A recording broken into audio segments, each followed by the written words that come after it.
So I got work a little bit. I work the night shift schedule. You probably guessed that based on the amount of videos I make at night. The job I do, it's a simple job. It's really not that bad, to be honest, all things considered.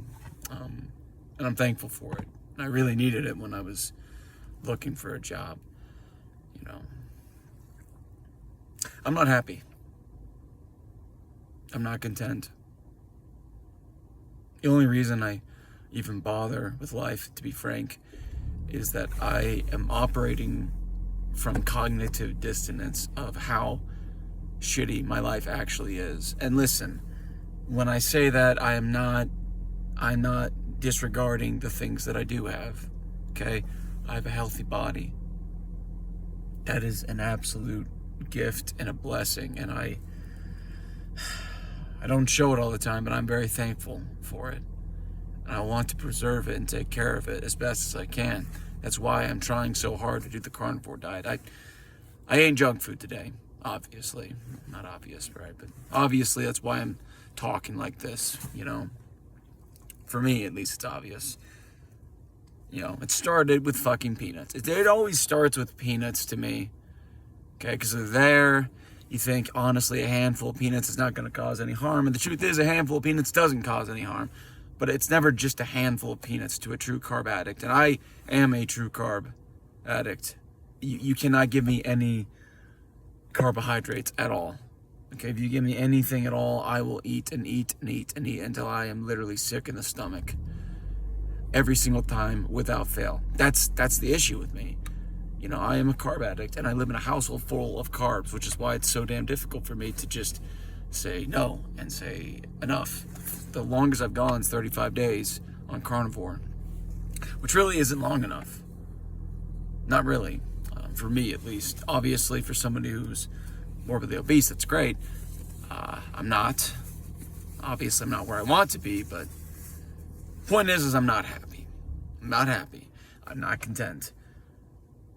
My goodness gracious, I'm a 25-year-old virgin. Now, there's going to be a lot of people who are like, oh, yeah, well, you're just an excess man. You know, oh, you know, well, you're supposed to be a virgin. It's just the gene pool clearing itself out. First off, I sincerely doubt that you're an actual historian. I sincerely doubt that you're an actual anthropologetics person with any meaningful history or understanding of those subjects.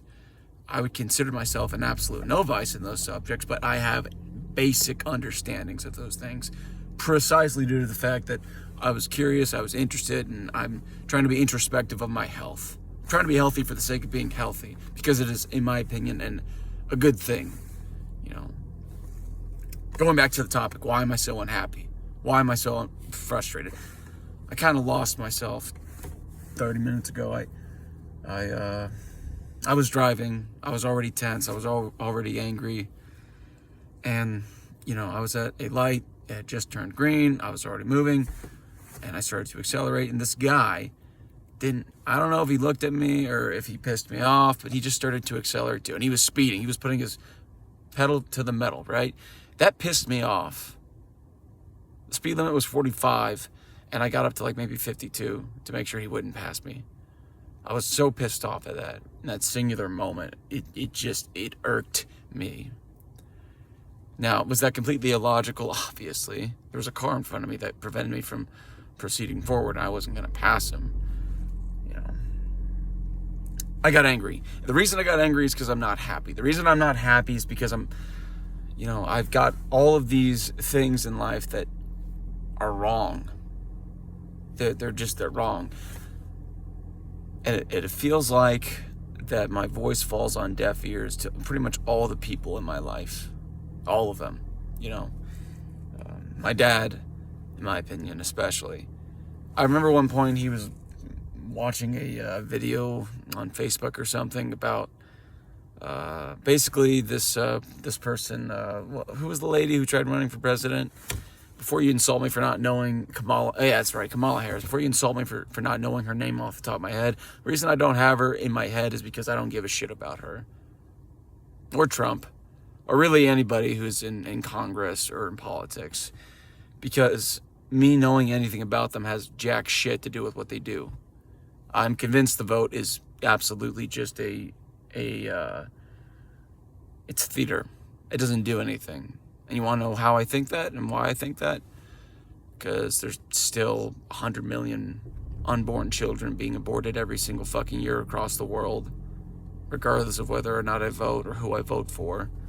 They are slowly taking away my rights every single year, regardless of who I vote for. Anyways, my dad was watching this video, and basically the person who was supposed to be a smart guy asked Kamala a really obviously leaded question that anybody with basic pattern recognition could have immediately realized and been like, oh yeah. And the question was, can you think of any government mandates that force a man to do something that they don't want to do with their body? Obviously referring to the draft, right? And, Kamala was like, oh, I don't know. And my dad was looking at it and he was laughing about it. And I was just like, Dad, you do realize like that's just a bunch of nonsense, right?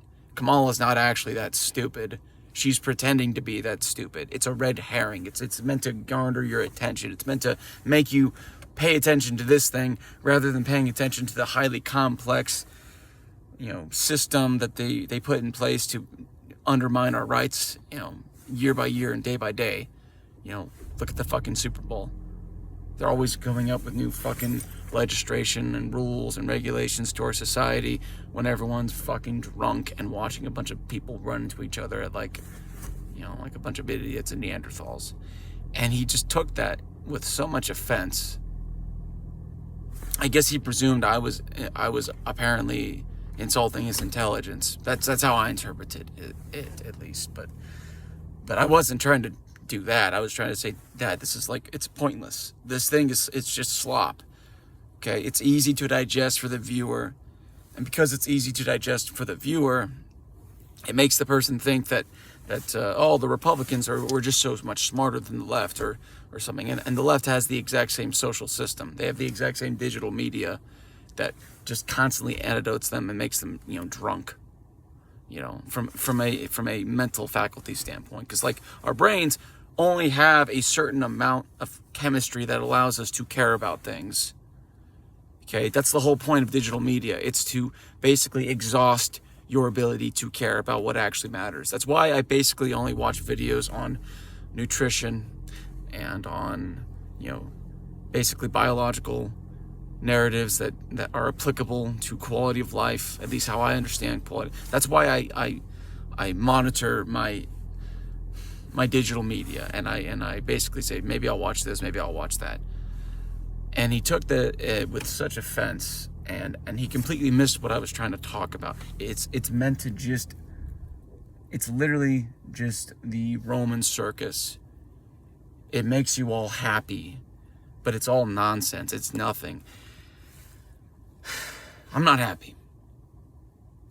No one my age is happy unless they are married with kids and disposable income and low labor job and high quality of sleep. I have none of those things. I'm probably going to continue to have none of those things, even if I become a professional bum. Even if I save every nickel and penny and dime and cent for the next 10 years, I still won't really have enough in my portfolio to fully retire me. And I'll have to let it grow for at least 20 years. Convenient, isn't it?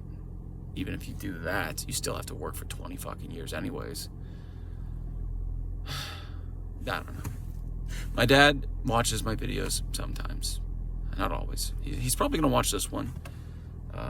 Please don't take any offense to what I'm saying. I'm a little emotional right now.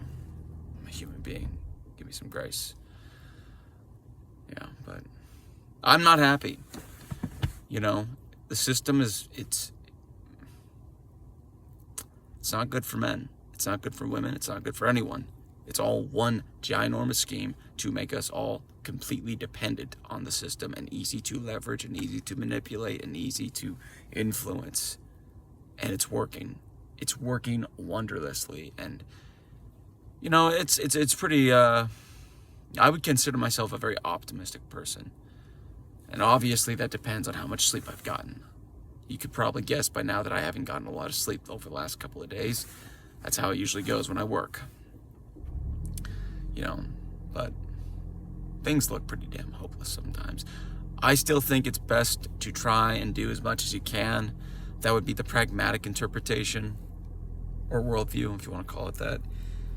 You know, because what are your options? Roll over in a hole, die, go off somewhere and become a hermit. I am of the opinion that if you are still alive and you're still breathing and you still have something that you can use to leverage against society, you should. Those are just my thoughts and my ideas, I guess. And, you know, I still think that life is still worth living and that you really shouldn't give up. You know, but I'm not going to blame you if you do. Because, frankly, life is getting pretty fucking hard. And it's been hard for fucking 50 years, and it's just going to get worse. I'm tired.